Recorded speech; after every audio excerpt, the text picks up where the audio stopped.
c'est comment dire, une espèce de maladie de lèpre qui se répand, parce que non seulement il y avait un ou deux médias comme ça, puis maintenant c'est plus de médias, puis avant c'était la télé, puis ah bah tiens je prends aussi de la radio, et puis ah bah tiens maintenant je crée des médias news, et puis ah bah tiens si j'achetais aussi des maisons d'édition, bah ouais bien sûr, hein, putain, puis si j'achetais aussi les relais là pour vendre maintenant tout ça, mais le truc c'est quand même un truc surréaliste quand même d'autoriser ça.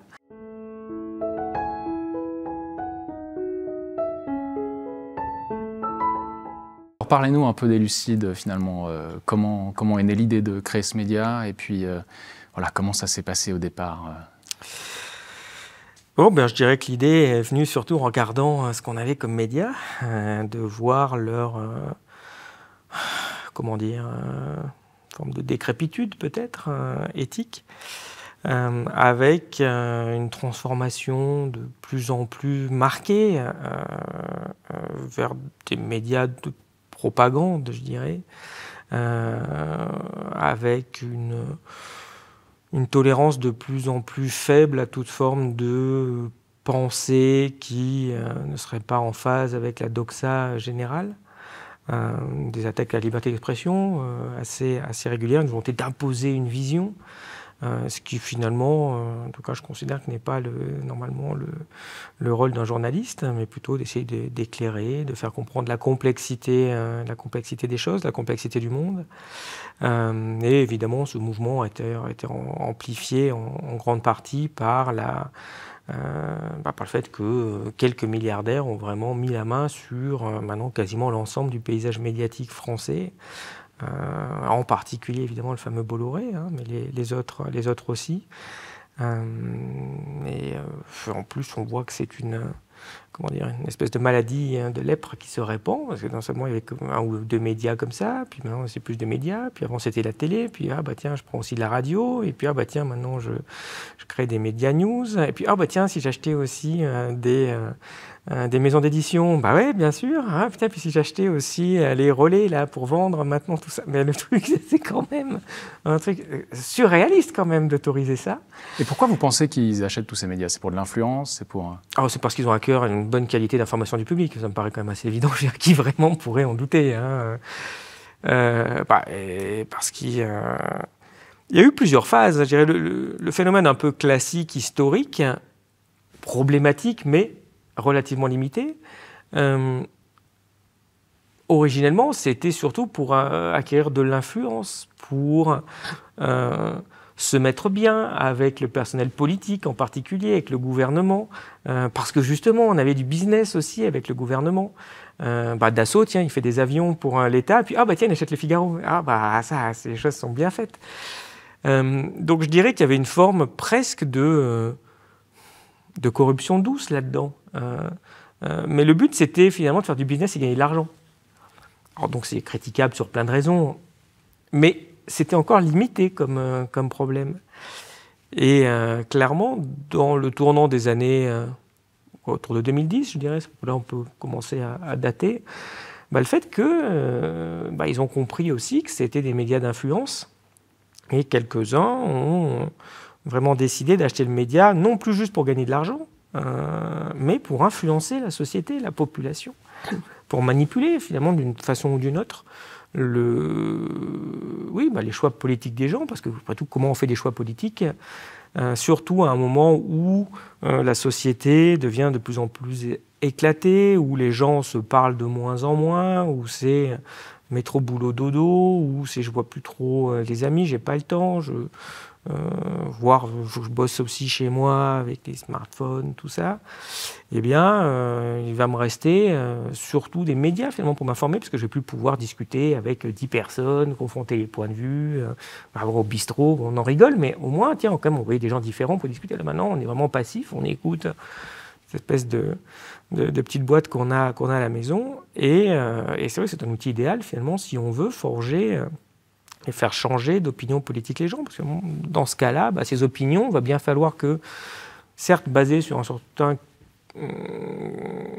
groupement de valeurs qu'on a, qui nous constitue, mais enfin j'ai besoin aussi de savoir ce qui se passe dans le monde, et si je décide de mettre le zoom sur tel ou tel problème, ça va me forger une réalité qui n'est pas forcément alternatif, mais déjà, ne serait-ce qu'en mettant un coup de projecteur sur une seule chose, eh bien, on peut mettre ce sujet à l'ordre du jour de la population.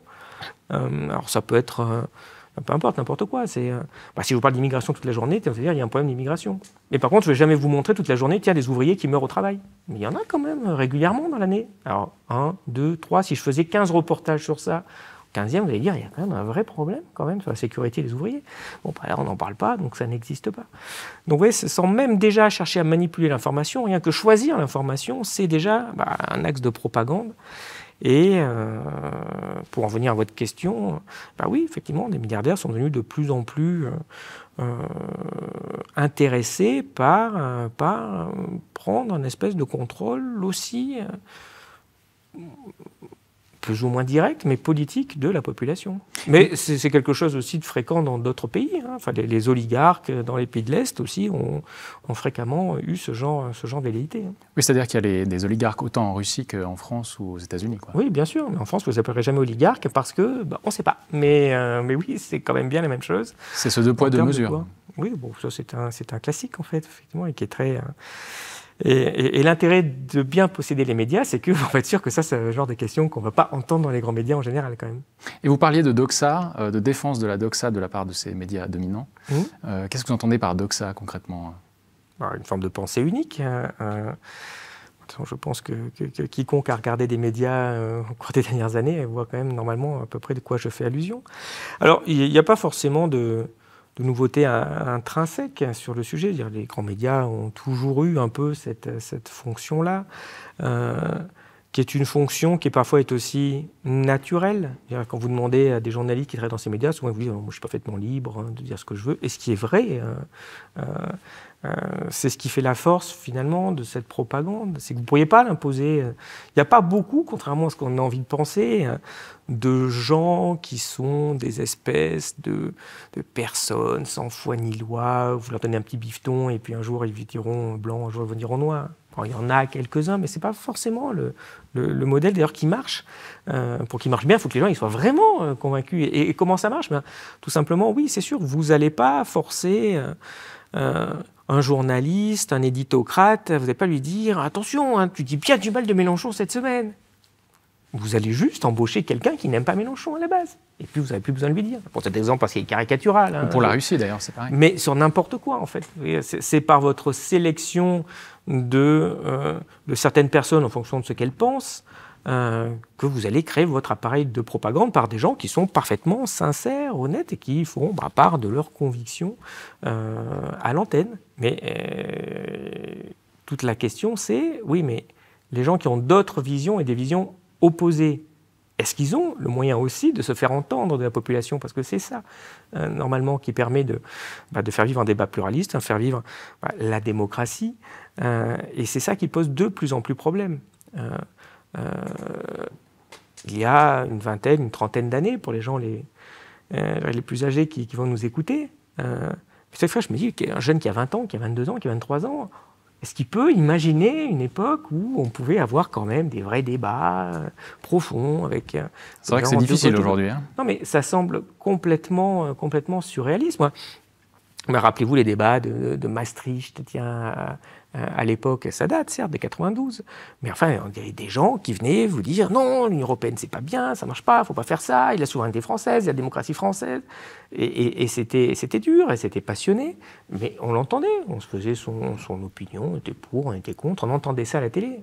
Aujourd'hui, ces gens-là, des Philippe Séguin, des Pasqua, des Chevènement à gauche, ont complètement disparu, en tout cas leur vision est complètement inaudible dans le paysage, en tout cas français, mais j'imagine que c'est sans doute aussi pareil en Suisse.